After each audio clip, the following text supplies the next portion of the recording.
Assalamualaikum warahmatullahi wabarakatuh. Ketemu lagi dengan saya Dwi Prasetyo. Kali ini kita akan mencoba membahas teori perilaku produsen. Eh, Pada teori perilaku produsen, yang jelas bagi sebuah perusahaan itu diharapkan mendapatkan sebuah laba. Sehingga ketika kita memahami teori perilaku produsen, maka kita harus mengetahui dari organisasi dan fungsi perusahaan bisnis. Fungsi dari perusahaan bisnis adalah mendapatkan sebuah keuntungan. Yang kedua adalah meningkatkan sumber daya untuk produksi. Yang ketiga adalah mengordinasikan produksi. Konsep dasarnya adalah membuat bahan baku menjadi bahan jadi. Makanan misalkan berupa tepung, itu ada mesin sehingga menjadi roti. Pertanian itu ada tanah, ada musim tanah menjadi padi dan buah-buahan. Untuk jasa ada gunting, ada keterampilan sehingga potong rambut. Ya, di sini kita bisa melihat ya, memahami bahwa perusahaan itu memiliki banyak bentuk ya. Yang pertama ada BUMN, ada BUMS, ada koperasi, ada badan usaha milik asing. Yang jelas tujuannya adalah memaksimalkan keuntungan. Apa sih yang dimaksud dengan untung? Untung adalah penjualan lebih besar daripada produksi. Kalau rugi gimana? Penjualan lebih kecil daripada produksi, gitu ya. Selanjutnya masalah pokok ya perusahaan. Kita paham bahwa ada beberapa macam ya faktor atau komposisi bagaimana produksi itu digunakan untuk meningkatkan produksi agar lebih tinggi. Yang kedua adalah meminimalisir biaya. Berarti kalau perusahaan itu jelas ya. Yang pertama adalah kita meningkatkan produksi. Yang kedua adalah meminimalisir biaya. Biaya produksi ada terbagi menjadi dua, biaya jangka pendek dan biaya jangka panjang. Biaya jangka pendek adalah biaya sebagian produksi tidak dapat ditambah atau jumlahnya ya. Biaya jangka panjang adalah dikaitkan dengan semua faktor-faktor produksi mengalami perubahan. Di sini kita melihat ya, contoh adalah fungsi produksi ada total cost ya. Total cost adalah penjumlahan dari biaya variabel dan biaya tetap. Kita punya fungsi ya, contoh total cost sama dengan 2Q plus 10, maka biaya variabelnya adalah 2Q. Biaya yang jumlahnya bergantung dengan jumlah hasil produksi terkait dengan bahan baku.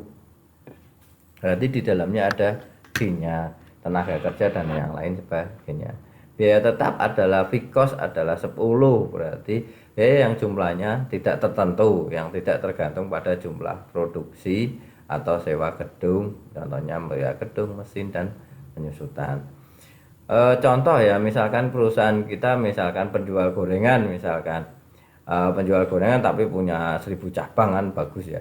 Maksudnya penjual gorengan total biaya totalnya adalah semua biaya yang keluar pada saat kita mau menjual gorengan.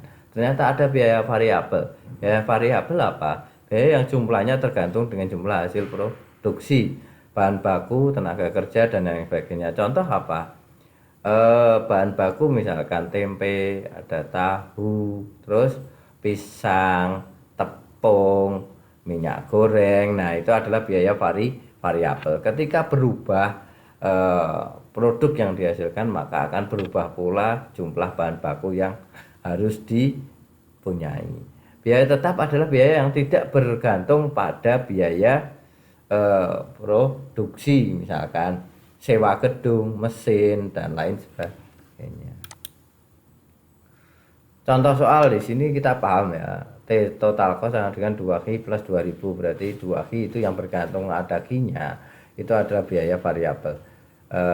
Tidak ada berarti adalah biaya tetap, seperti itu. Sama ya.